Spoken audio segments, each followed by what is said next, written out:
अखिल कोटि ब्रह्मांड नायक श्री राधा माधव की अनंत करुणा महती कृपा से बिलासपुर की पावन धरा मगरपाड़ा में आए हुए सभी भक्तों का बहुत बहुत अभिनंदन। सबके हृदयागार में विराजमान उस परम परमात्मा के चरणों में नमन। आइए भगवान की कथा में प्रवेश करते हैं।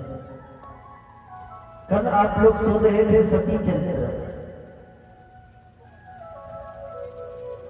सती चरित्र का सार तत्व को आप लोगों ने कल सुना। सती महारानी ने 9 अपराध किया, 9 गलती की। एक गलती क्षमा होती है, दूसरा गलती क्षमा होती है, तीसरा गलती भी क्षमा हो जाती है। लेकिन गलती के ऊपर में गलती जब होती है तो उसका कभी क्षमा नहीं होती। सबसे बड़ा गलती सती ने क्या किया? भगवान का परीक्षा दिया। दूसरी गलती क्या किया? भगवान शिव के पास में जाकर के झूठ बोला। एक सत्य को छुपाने के लिए व्यक्ति 1000 झूठ बोलता है। अंत में सती को जल करके मरना पड़ा। और वही सती महारानी श्रद्धा बन करके विश्वास को प्राप्त करने के लिए हिमालय राजा के घर में बेटी के रूप में जन्म ले लिया। नाम पड़ गया पार्वती। जब तक के श्रद्धा का पानी ग्रहण विश्वास के साथ नहीं होगा ना, तब तक इस धरती पर राम और कृष्ण का अवतार होने वाला नहीं है। राम और कृष्ण को यदि इस धरती पर बुलाना है तो सबसे पहले श्रद्धा का विवाह पानी के विश्वास के साथ करना पड़ेगा। जब तक व्यक्ति विश्वास की छाया में नहीं आकर के बैठेगा, तब तक उसको भगवान की प्राप्ति होने वाली नहीं है। विश्वास कौन है? भवानी शंकरो वंदे श्रद्धा विश्वास रूपिणो याभ्यां विना न पश्यन्ति सिद्धा शांतम महेश्वर। पार्वती श्रद्धा है और भोले बाबा विश्वास है। इसलिए जीवन में श्रद्धा को बढ़ाओ। जिसके प्रति? विश्वास के प्रति।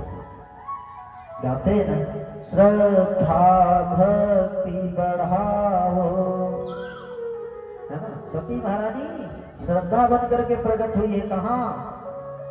हिमालय में। पहाड़ के घर में जन्म लिया है उसने, पत्थर के घर, लेकिन होशियार के घर जन्म नहीं लिया। क्योंकि दक्ष माने होशियार के घर में जन्म ली ना तो होशियारी कर दी, और होशियारी की परिणाम क्या हुआ सब जानते हैं। जल के मरना पड़ा। सुखदेव कहते हैं राजन, एक बहन और है आकुति, दूसरी बहन का नाम प्रसूति, जिसके घर 60 कन्या हुई, जिसमें सबसे छोटी बेटी थी सती, और तीसरी कन्या का नाम है देवहूति।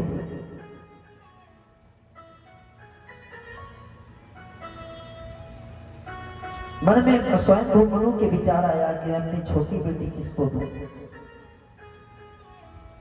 ब्रह्मा ने आज्ञा दे दी, मेरा ही बेटा है। उस समय ब्रह्मा के 10 पुत्र ने जन्म लिया। 10 पुत्र में एक पुत्र है कर्दम ऋषि। आदेश हुआ, ब्रह्मा ने आदेश किया मनु को, मनु अपनी छोटी बिटिया मेरे पुत्र कर्दम को दे दो। कर्दम का मतलब जिन्होंने अपनी इंद्रियों का दमन कर दिया हो, संपूर्ण इंद्रियां परमात्मा के चरणों में जुड़ गई हो, उसी का नाम कर्दम है। कोई व्यक्ति भक्ति पाने के लिए तपस्या करता है, कोई बड़ी बात नहीं। कोई व्यक्ति राज्य प्राप्ति के लिए तपस्या करे, कोई बड़ी बात नहीं। कोई व्यक्ति मोक्ष प्राप्ति के लिए, कोई बड़ी बात नहीं। कोई व्यक्ति ज्ञान के लिए तपस्या करे, कोई बात नहीं। लेकिन ये बुढ़ऊ न तो भक्ति पाने के लिए तपस्या कर रहे हैं, न तो संपत्ति पाने के लिए तपस्या कर रहे हैं। ये तपस्या इसलिए कर रहे हैं कि मेरे किसी सुंदर कन्या से मेरा विवाह हो जाए। अगर सच में पत्नी अगर सुंदर मिल जाए ना तो सब कुछ मिल जाता है।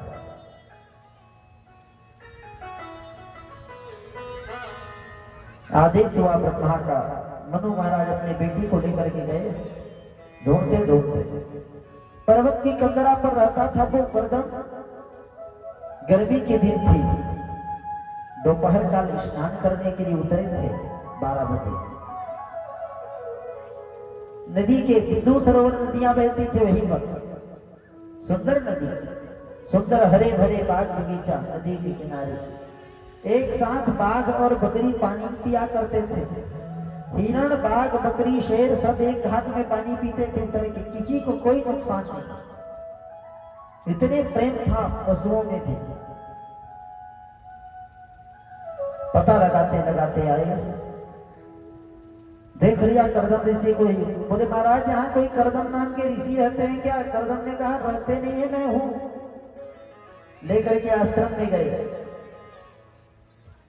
और कोई भी व्यक्ति हमारे घर में आता है तो आसन देते हैं ना, आसन बिछाया 3, एक होने वाले सास और एक होने वाले ससुर, एक होने वाली पत्नी के लिए।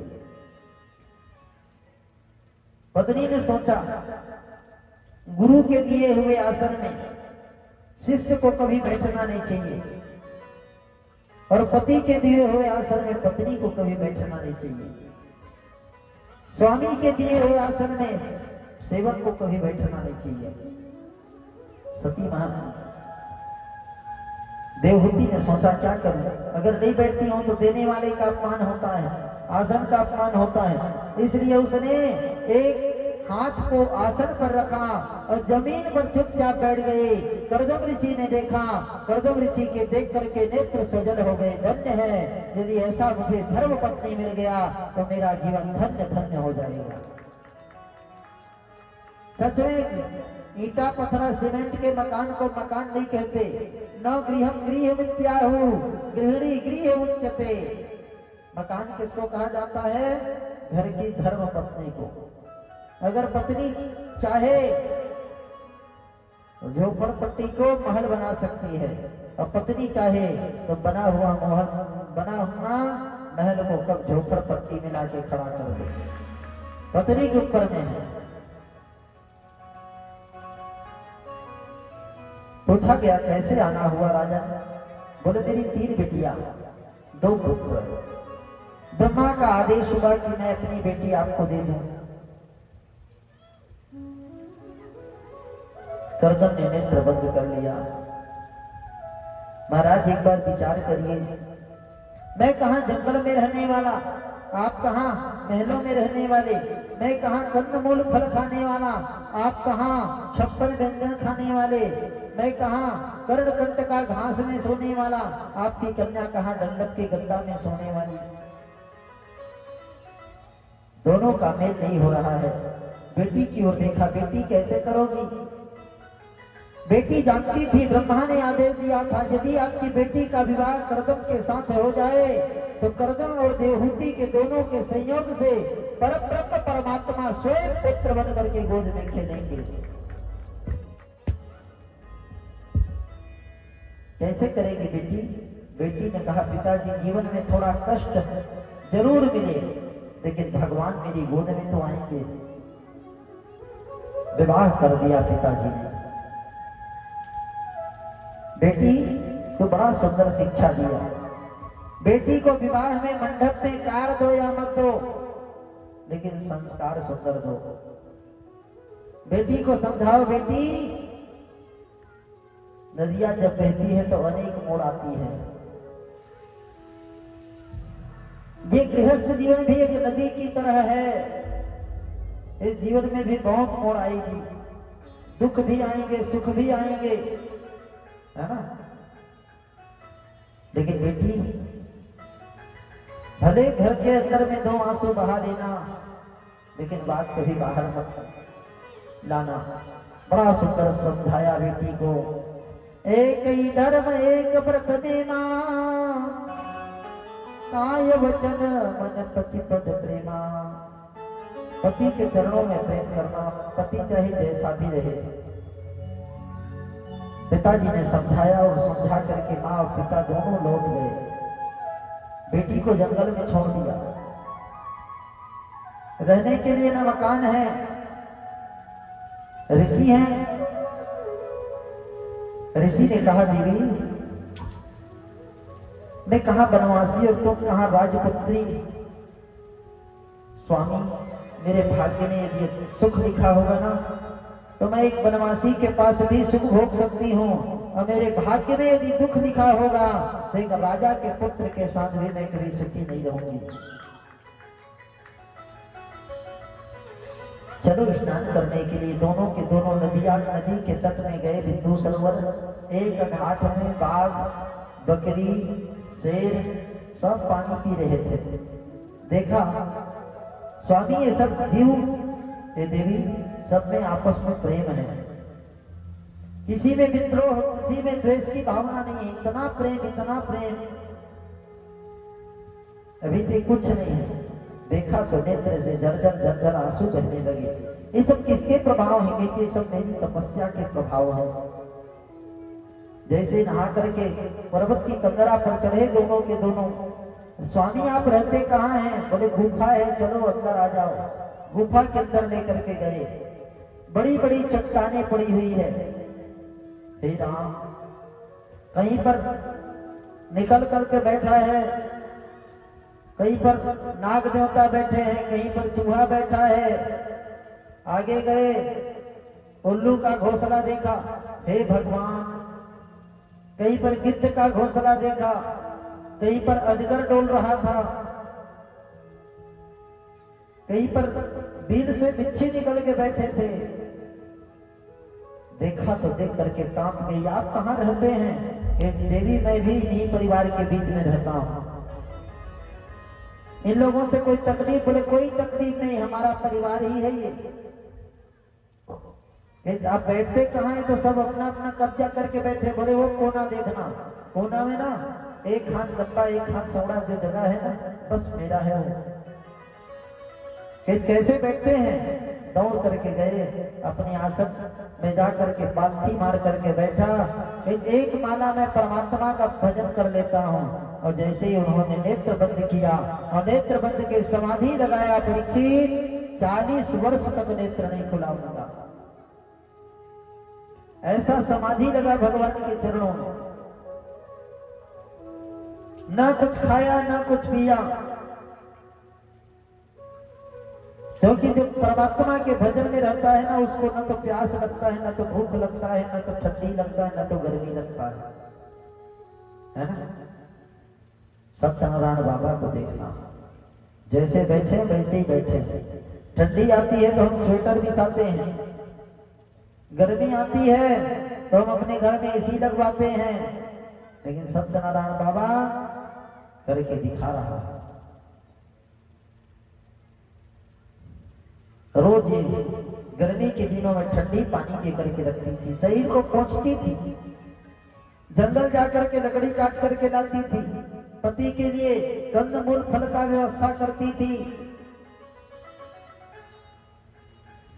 जो 18 साल की छोकरी थी ना, वो 60 साल की नौकरी हो गई सेवा करते करते। अगर उसके जगह में कोई दूसरी नारी होती ना, तो करो भजन में चली मायके, लेकिन इसने मायके का दरवाजा कभी नहीं खटखटाया। भजन करती रही, पति का साथ देती रही। जो विषम परिस्थिति में भी अपना पति का साथ दे, वही धर्म पत्नी है। सुखदेव भगवान कहते हैं, राजा गई 40 वर्ष बीत गए थे, फिर भी आस लगाई बैठी थी। मैं तो कब से लगाई तेरी आस रे, अब खोलेंगे तब खोलेंगे, अब खोलेंगे तब खोलेंगे। 40 वर्ष जब बीत गया ना, भगवान के स्वप्न में, कर्दम ऋषि के स्वप्न में परमात्मा प्रकट हो गए। ब्रह्मद्रोही ऋषिवर क्या चाहिए? कर्दम ऋषि ने भगवान से नहीं मांगा, भगवान को मांगा कि चाहो तुम्हें समान सुता, अब प्रभु सन कौन दुराओ। आपसे मैं क्या मांगू? क्यों ना आपको ही मांग लो। कर्दम ऋषि ने भगवान से नहीं मांगा, भगवान को मांगा। एक बार भगवान को मांग लो, जीवन में कभी मांगना नहीं पड़ेगा। कर्दम ऋषि ने भगवान को मांगा कि आप बेटा बन करके आओगे। भगवान ने वचन दिया, हाँ मैं पुत्र बन के आऊंगा। परमात्मा को जो बना लो वही बन जाते हैं भगवान। अब समाधि तोड़ो, तुम्हारी पत्नी राह देख रही है। जैसे ही नेत्र खोल करके देखा ना, 60 साल की बुढ़िया एक बैठी हुई थी सामने में, बाल सफेद हो गई थी, शरीर सूख गया था। दौड़ गई, मेरे पति ने आज नेत्र खोल दिया। दौड़ करके गई, स्वामी। कर्दम ने कहा तू दूर रहना मेरे से, मैं जानता हूं। विश्वामित्र ऋषि ने 60,000 वर्ष तक तपस्या की। विश्वामित्र ऋषि की 60,000 की तपस्या पानी में मिल गई। मेनका नाम की अप्सरा ने जब पायल बजाई तो मैं जानता हूं तू कौन है। रोने लगी, स्वामी मैं आपकी धर्म पत्नी हूं। एक बार नेत्र बंद करो और नेत्र बंद करके देखो। 60 साल पहले हमारी और आपकी विवाह हुई थी।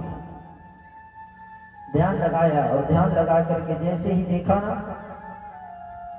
सच में शादी हुई थी। जब शादी हुई और जैसे ही माला को उठाया, तब से कभी पत्नी से बातें नहीं किया। नेत्र सजल हो गए, नेत्र से जर आंखों से अश्रु की धाराएं टपकने लगी। कर्दम ऋषि ने कहा कि तुष्टो हमज्जतवान अभिमानदाया सुसृसृजा परमया परया च भक्त्या। देवी मैं तुमसे बहुत प्रसन्न हूं। मेरे लिए तुमने इतने कष्ट सहे, मेरे लिए तुमने इतने दिन प्रतीक्षा किया, मेरे लिए तुमने सूखे पत्ते खाया, मेरे लिए तुमने व्रत किया, मेरे लिए तुमने राज वंश को छोड़ा। कर्दम ऋषि के नेत्र भर आए। सबसे कठिन नियम स्वामी का होता है कि सेवक का? सेवक का। राम को वनवास हुआ था। राम कौन है? स्वामी है। भरत कौन है? सेवक है।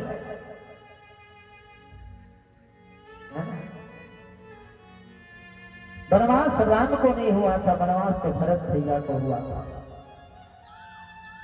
है ना। राम और भरत जब मिले अयोध्या में ना, लोग देखने लगे कि राम कौन है और भरत कौन है। दोनों की जटाएं धरती को चूम रही थी। देख करके लोग धोखा खा गए कि भरत और राम में अंतर क्या है, तो कोई अंतर नहीं है। राम ने 14 साल वनवास में काटा और भरत ने 14 वर्ष नंदी ग्राम में काटा। राम ने 14 साल फल फूल खाया, लेकिन भरत 14 साल तक फल फूल भी नहीं खाए। वो तो जल पीते थे राम जी, भरत जी जल भी नहीं पीते थे। गैया की गौ मूत्र पी करके 14 साल बिता दिए। सबसे कठिन सेवक का नियम होता है ना। हम कथा करने आते हैं एक समय, लेकिन हमसे ज्यादा नियम हमारे पंडितों का है। हम एक टाइम आते हैं, लेकिन इनको दोनों टाइम आना है। देवी तुम अपने मायके क्यों नहीं चली गई? कि आपको छोड़ करके कैसे जाता? कि चलो स्नान करते हैं। 40 साल तक हम दोनों ने स्नान नहीं की है। दोनों के दोनों हाथ पकड़े और हाथ पकड़ करके बिंदु सरोवर नाम की नदी में जैसी छलांग लगाया ना, और छलांग लगा करके निकले। तो 60 साल की डोकरी थी और 16 साल के छोकरी बन करके प्रकट हो गई। और जो 90 साल के बुढ़ऊ थे ना, 20 साल के छोरा बन के प्रकट हो गए। नील सरोवर नीलमणि और नील नीर धर श्याम, लाज ही तन तो भाग लिखी तो कोटि कोटि सतका। करोड़ों करोड़ों कामदेव देख करके लज्जित हो रहे थे। करदम ऋषि ने एक विमान को प्रकट किया, जिस विमान का नाम है कामक विमान, है ना, कामनाओं के अनुसार चलने वाली विमान। जैसे आज के समय में गूगल भैया कर रहा है, गूगल भैया से कुछ भी पूछो, गूगल भैया तुरंत उत्तर देता है। गूगल भैया को अभी दिल्ली का सर्च मारो, गूगल भैया बता देता है। बिलासपुर के बारे में मगरपारा पूछो, गूगल भैया बता देगा आपको, है ना। क्या करना पड़ता है? रिसर्च। ऐसे ही करदम ऋषि, ऋषि माने जो रिसर्च करे उसी का नाम ऋषि है। केवल दाढ़ी में अच्छा जटा बढ़ा लेने वाला ऋषि नहीं, रिसर्च करते थे उन लोग, इसलिए उनको ऋषि कहा जाता था। ऐसा दिव्य विमान बनाया जिस विमान में बेडरूम, भोजन कक्ष सब अटैच।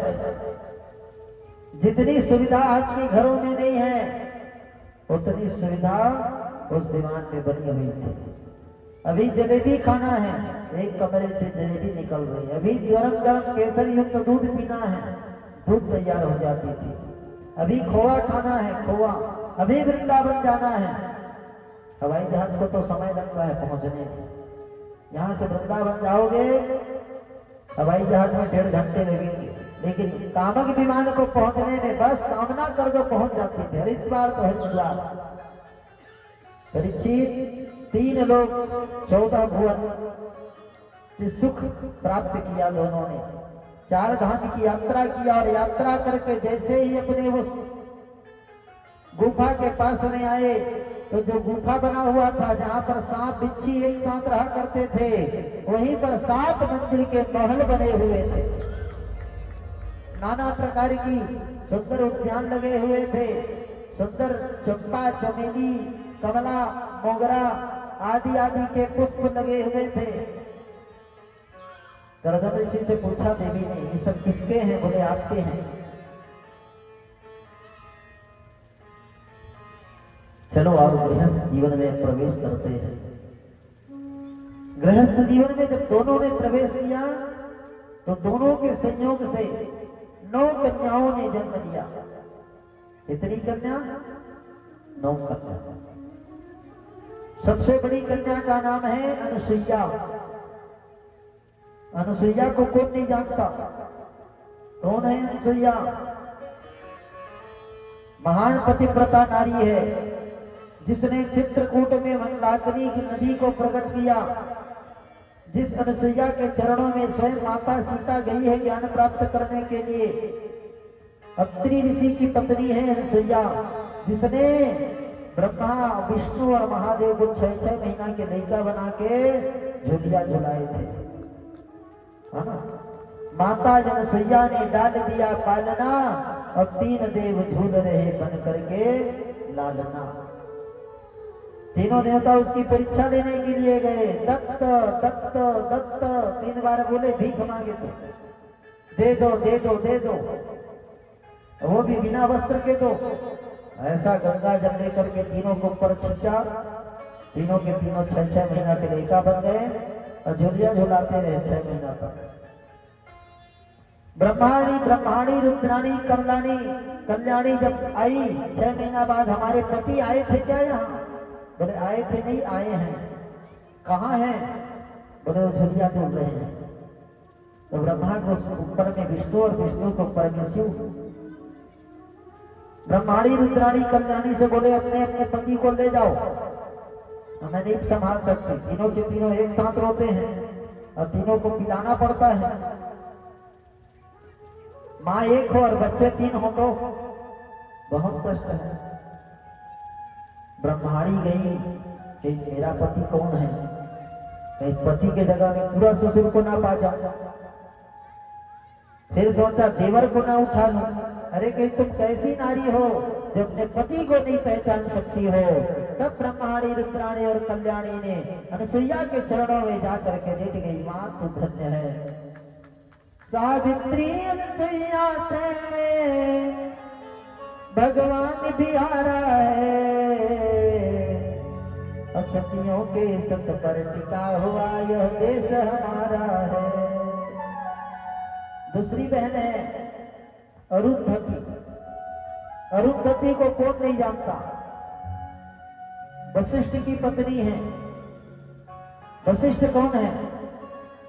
भगवान राम के गुरु महाराज हैं, महाराज दशरथ के गुरु महाराज हैं, महाराज अज के गुरु महाराज हैं, है ना। ब्रह्मा के बाद यदि कोई दूसरा ब्रह्मा है तो वो वशिष्ठ जी हैं। जिनके वश में इष्ट हो उसी का नाम वशिष्ठ है।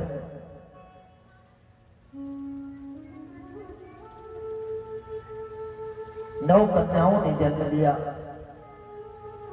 पिताजी देख करके हैरान हो गए, हे भगवान, मैंने तो भगवान को बुलाया था, यहाँ तो मेरे घर बेटियां आ गई, हमें शादी करते करते मेरा बाल पक जाएगा। देवी में जा रहा भजन करने। नहीं स्वामी, ये जो 9 कन्याएं हैं ना, और साक्षात नवधा भक्ति है। जीवन में जब तक नवधा भक्ति नहीं आएगी तब तक भगवान आने वाले नहीं है। यदि भगवान को बुलाना है तो सबसे पहले नवधा भक्ति को बुलाना पड़ेगा। सबरी के जीवन में नवधा भक्ति आई तभी भगवान आए। प्रहलाद के जीवन में नवधा भक्ति आई तभी भगवान नरसिंह आए। जब तक भक्ति नहीं आएगी ना तब तक भगवान आने वाले नहीं है ना। यदि प्रधानमंत्री को बुलाना है ना तो सबसे पहले हम प्रधानमंत्री को नहीं बुला सकते, सबसे पहले प्रधानमंत्री के कर्मचारियों को बुलाना पड़ेगा, है ना। कर्मचारी आएंगे, निरीक्षण परीक्षण करेंगे, जगह का साफ सफाई कराएंगे, टेंट पंडाल लगवाएंगे, और जब फोन करेंगे प्रभु सब चकाचक है, हाँ, तब वो प्रधानमंत्री वहां से तैयार होकर निकलेगा 1 आध घंटा के लिए। ऐसे ही भगवान डायरेक्ट थोड़ी आते हैं किसी के यहाँ। भगवान को बुलाना पड़ेगा ना तो अपने हृदय में भक्ति को बुलाना पड़ेगा। जब तक भक्ति नहीं आएगी तब तक भगवान की आने की कोई संभावना नहीं है। 10वें नंबर में प्रार्थना किया तो 10वें नंबर में साक्षात ज्ञान मूर्ति भगवान कपिल नारायण पुत्र के रूप में प्रकट हो गए। बोलिए कपिल नारायण भगवान की। 9 कन्याओं का विवाह 9 ऋषिश्वरों से कर दिया। 10वें नंबर में भगवान ज्ञान मूर्ति कपिल नारायण आए हैं। ये ज्ञान की मूर्ति है, इसी को हम दर्शन शास्त्र भी कहते हैं। उस सांख्य शास्त्र के उद्गाता हैं महात्मा कपिल। बोले देवी, ये जो जन्म लिया है ना बालक, ये बेटा नहीं है, ये हमारा बाप है। इसके चरणों में मन को लगाना और लगा करके जितनी आत्म कल्याण की चर्चा करोगे उतना ही तुम्हारे जीवन का कल्याण होगा।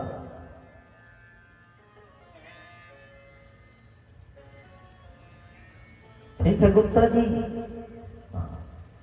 कौन आए हैं भगवान बन के? बोलिए कपिल नारायण भगवान की। जयकारा जोर से लगाया करो ना। अच्छा सुविधा दिए हम दाई, 5 बजे आए करा कि तब बोले चाय पी के तो आए थो हम नहीं। कौन कौन चाय पीता हाथ ऊपर करा। दूध झनकता बड़े पंडाल में हो जाना थे, हाथ उठाबो तबो तो आने वाला नहीं है चाय पानी नहीं भैया। हाँ, चाय पानी आती तो भले हाथ उठाते तो बनती था ना। बोलिए आनंद कंद भगवान की।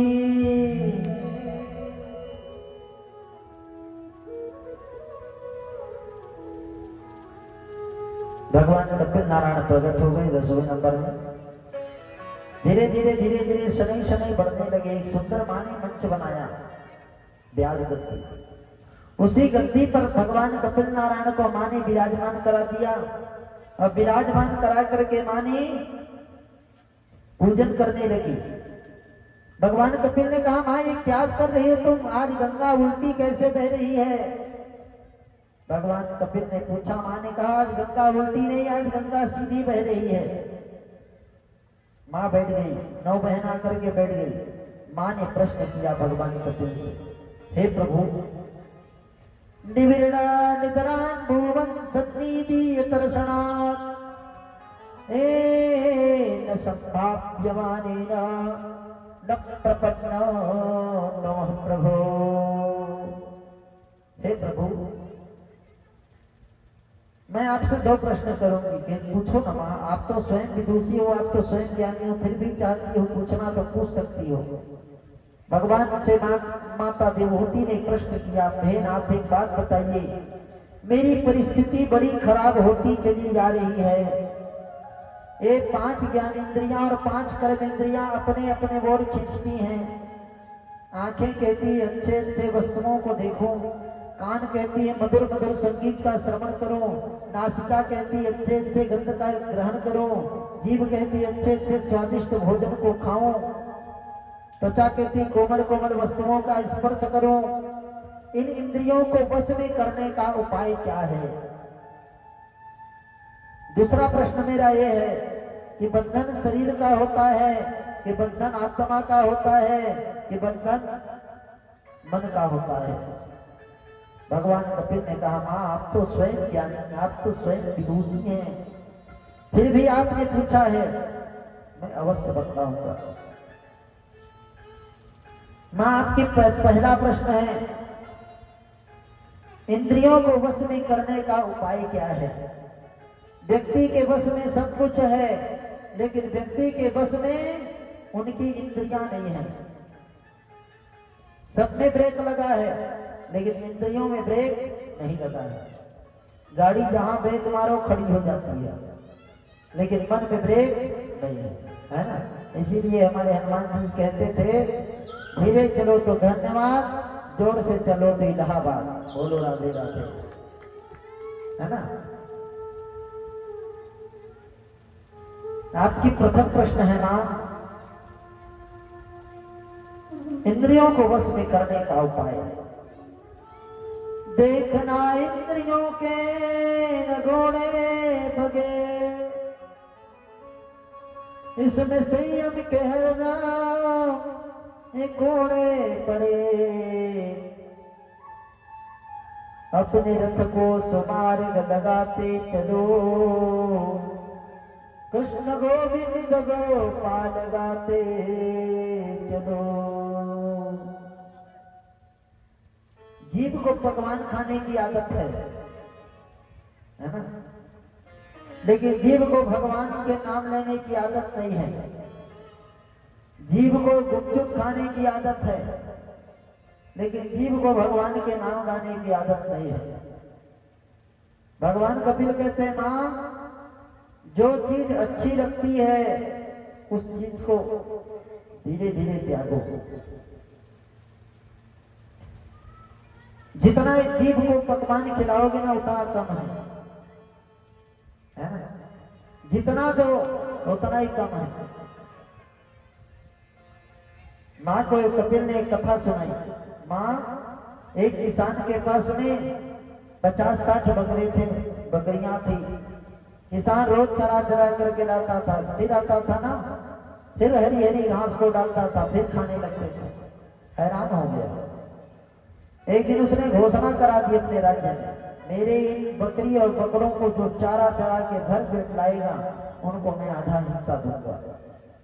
पूरा नगर के लोग बड़े बड़े ज्ञानी, बड़े पढ़े लिखे लोग दौड़ गए।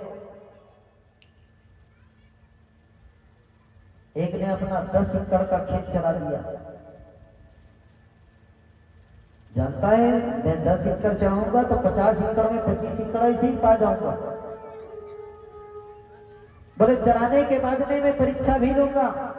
लेके आया ना, पीपल की पत्तियों को तोड़ के लाया था वो किसान, हर बकरी बकरे दौड़ गए, खाने लगे। कि भाई यदि भर पेट चारा चरा के लाया होता ना तो मेरे बकरी इसको देखते तक, तूने अच्छा से नहीं चराया तो फैल हो गया। ऐसे करते करते नगर में रोज कोई न कोई आता था, 10 एकड़ 20 एकड़ चारा चरा करके लाता था, कोई पास नहीं हुआ। एक दिन एक अनाड़ी आदमी आया जिसने कभी पाठशाला का मुंह नहीं देखा था। आज मैं जाऊंगा, पढ़े लिखे वालों ने कहा, पढ़ने लिखने वालों ने जो फेल हो गए थे कि हम इतने बड़े विद्वान फेल हो गए थे, तुम मूर्ख पास हो जाओगे। देखता हूं ना, तेरे पास तो 1 एकड़ भी खेत नहीं है, खेत नहीं है इसीलिए तो जा रहा हूं, कहीं ढील के ले जाओ। ठीक है। एक बड़ा सुंदर लाठी निकाला घर से, लाठी में तेल लगाया, महुआ की लाठी में, और बढ़िया तेल लगा करके बकरी बकरों को लेके गया, भाटा में गया, थोड़ा बहुत घास था वहां, जैसे ही घास में मुख मारते थे बकरी बकरे, एक लाठी मुंह में जमा देता था। सवेरे से मारते मारते मारते मारते बकरी और बकरे के मुंह कान फूल गए थे बेचारे के, मार खाते खाते, लेकिन पेट पचक गया था। शाम को लाया, इतना मारते मारते लाया, बकरी बकरे उस आदमी को पहचान गए थे। हे भगवान, आज के बाद इसके पास नहीं जाएंगे। राजन परीक्षा ले लो, भर पेट चारा चरा के लाया हूं मैं। अच्छा, घास लेकर के गया, तेंदू की लाठी को लेके खड़ा हो गया सामने में। बकरी बकरा खाना तो दूर, मुड़ के भी नहीं देखे। किसान ने कहा कि जिसका पेट तो भरा नहीं है, अरे कहीं पेट नहीं भरा है तो क्या हुआ, इसका मुंह तो फूल गया है खाते खाते। खाता कौन है, मुंह खाता है कि पेट खाता है? मुंह खाता है। हाँ, तो मैं आज मुंह को खिलाया हूं, इसका पेट को नहीं खिलाया। इतना लाठी मारे थे। कहने का मतलब ये है, बकरी बकरे तो समझदार है, लेकिन मनुष्य समझदार नहीं है ना। बफर सिस्टम में जाओ, एक मनुष्य भी बकरा से कम नहीं, खा पाए ना पाए 5 ठो रसगुल्ला निकालता है, 5 ठो पूड़ी निकालता है। ऐसा कोई व्यंजन नहीं है जिसमें से वो ना खाता हो, है ना। कहने का मतलब ये है, मां इंद्रियों को मारो, इंद्रियां बड़ी खतरनाक है। जो चीज अपने को अच्छी लगती है उस वस्तु को सबसे पहले परमात्मा के चरणों में भोग लगा दो, और भोग लगा करके प्रसाद समझ करके खाओगे, तभी आत्मा का कल्याण होगा। उसमें फिर कोई दोष नहीं रहता।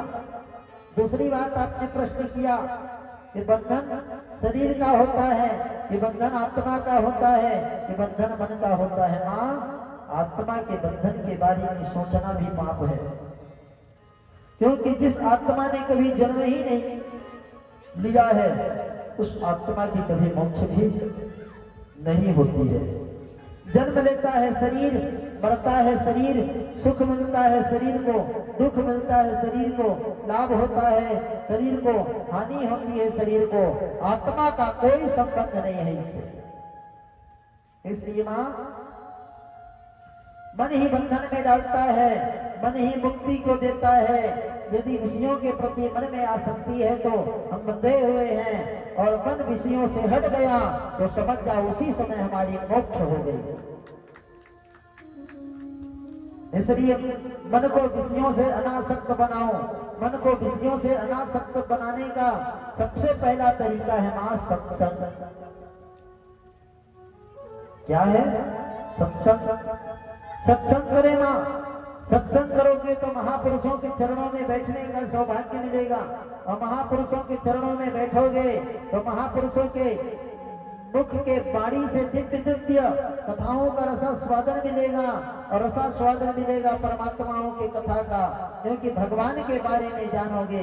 और जब जैसे ही भगवान के बारे में जानोगे तो देहाभ्यास की निवृत्ति हो जाएगी, और धीरे धीरे परमात्मा के चरणों में मन जुड़ता चला जाएगा। जाने बिना न होई प्रतीति, अबिन प्रतीति हो नहीं प्रीति। जाने बिना न होई प्रतीति, है ना। जब तक नहीं जानोगे ना तब तक प्रेम होने वाली नहीं है। 3 साल पहले आप हमको जानते थे? नहीं जानते थे, है ना। हमको जानते जानते कितना साल हुआ? 1 ही साल हुआ है। 1 साल में आपने हमारे लिए घर को दे दिया रहने के लिए। पता नहीं हम कैसे हैं, चोर हैं, लुटेरा हैं, है ना। क्योंकि 1 वर्ष में आप हमको जान गए। अभी तक हमारा घर नहीं देखे, लेकिन हमारे ऊपर विश्वास है, प्रेम है। उसी प्रकार से सत्संग करोगे तो परमात्मा के बारे में जानोगे, और परमात्मा के बारे में जानोगे तो परमात्मा के चरणों में फिर प्रेम हो जाएगा। इसलिए मां, बिना जानकारी के परमात्मा को हम समझेंगे कैसे? इसलिए सत्संग में जाना जरूरी है। सत्संग दुनिया के लिए समय निकालो ना निकालो, लेकिन जब भी आपके गांव में, आपके पारा मोहल्ला में भगवान की कथा होती है तो उसके लिए, सत्संग के लिए समय जरूर निकालो, है ना। जीवन में सब कुछ दोबारा मिलेगा, लेकिन ये सत्संग दोबारा नहीं मिलेगा, है ना।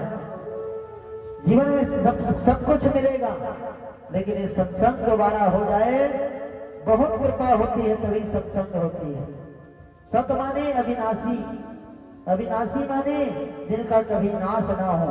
सबका नाश हो जाएगा। 9 दिन बाद आओगे, पंडाल कहाँ जाएगा पता नहीं। 9 दिन बाद आओगे, ऑपरेटर कहाँ रहेंगे पता नहीं, कलाकार कहाँ रहेंगे पता नहीं, पंडित जी कहाँ रहेंगे पता नहीं, मनीष जी कहाँ रहेंगे पता नहीं। लेकिन भगवान का कथा हुआ था, वो यही रहेगा, यही रहेगा, है ना। इसलिए जीवन का सार तत्व क्या है? सत्संग, है ना। सत्य का जो संग करा दे उसी का नाम सत्संग है। सत्संग करोगे तो धीरे धीरे परमात्मा के चरणों में मन लगेगा। और एक बार परमात्मा के चरणों में मन लग गया ना तो फिर मन कहीं भटकेगा नहीं। भगवान कपिल से मां ने पूछा, मन को लगाने का कोई नियम बता दो। मन सब जगह लग जाएगा, लेकिन मन भगवान के चरणों में लगने वाला नहीं है। अगर 10,000 रुपया रख दो तकिया के नीचे में, बार बार मन तकिया के नीचे में ही आएगा, लेकिन भगवान के चरणों में नहीं जाएगा। मन को परमात्मा के चरणों में लगाने का कोई उपाय बताइए। अष्टांग योग बताया। अहिंसा सत्यमस्तेयं जातवार्थ परिग्रह ब्रह्मचर्य तपस्तोषं स्वज्ञाय पुरुषार्चनम् मौनं सदा सदात्मानं। मां, मन को वश में करना है ना तो सबसे पहला काम अहिंसक बनो। एकाग्रचित होगा। मन को यदि एकाग्र करना है ना, मौन रहने का प्रयास करो, ब्रह्मचर्य का पालन करो, तपस्या करो, ध्यान करो, धारणा करो, समाधि लगाओ। ध्यान करो तो दुनिया का नहीं, ध्यान करो तो परमात्मा का। परमात्मा के चरणों का ध्यान करो मां। परमात्मा के चरणार बिंद में वज्र, अंकुश, ध्वज आदि का चिन्ह लगे हुए हैं। जन्म जन्मांतरों की वासना की गठरी हमारे चित्त में चिपकी हुई है, कर्मों की गठरी चित्त में चिपकी हुई है। और जब तक हम कृष्ण की चिंतन नहीं करेंगे तब तक हमारे वासना की गठरी खुलने वाली नहीं है। परमात्मा का ध्यान करो। या तमरे भवनिता किरलोक तीव्र प्रेमातृता गर्भते सन मृत्युदारम सम्मोहनाय रचितं निजमाजस्य भूमंडलम कृते मकरध्वजाय। हंसी से परिपूर्ण बुखार बिंद का चिंतन करे, क्योंकि शोक रूपी समुद्र से आनंद की समुद्र में पहुंचाने की शक्ति यदि किसी में है तो केवल परमात्मा के चरणों में है और किसी में नहीं। इसलिए मां, भगवान का ध्यान करो, भगवान का भजन करो। मानव जीवन का यही विशिष्ट है। बोलिए भक्तवत्सल भगवान की जय। कृष्ण लाल की जय। ओ लिखी दी मैंने, ओ कर दी मैंने, ये जिंदगी बिहार जी के नाम कर दी मैंने, लिख दी मैंने, ये जिंदगी भी कर दी मैंने, ये जिंदगी बिहार जी के नाम लिख दी मैंने, कर दी मैंने, ये जिंदगी बिहार जी के नाम लिख दी मैंने, कर दी मैंने, ये जिंदगी बिहार जी के नाम लिख दी मैंने, कर दी मैंने, लिख दी मैंने, कर दी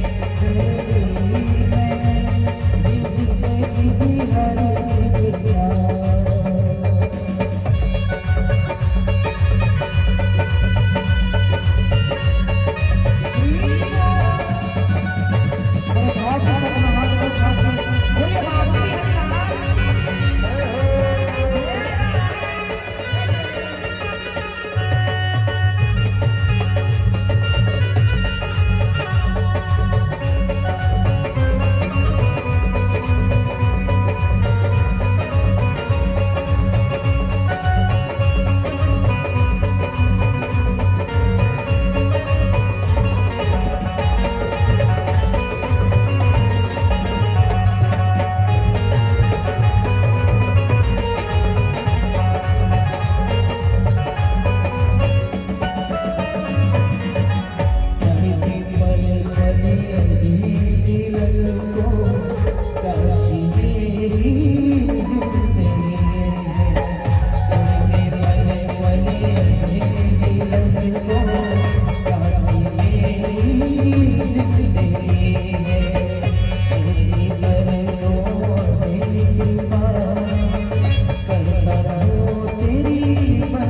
ये जिंदगी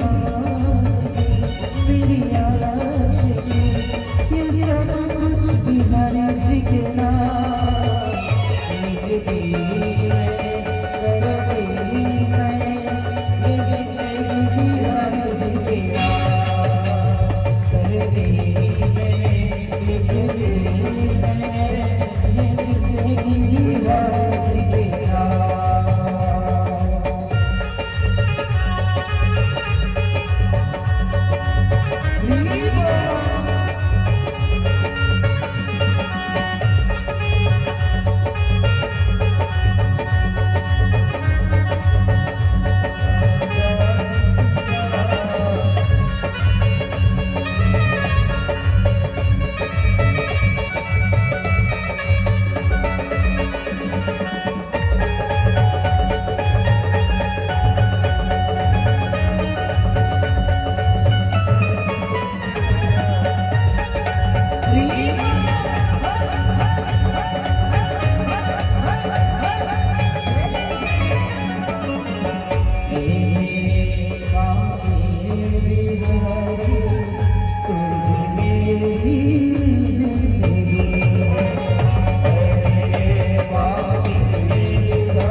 मेरी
राधे राधे राधे राधे राधे। ठीक है गुप्ता जी, यदा नहीं नाचा था होता तो बने नाचत रहा।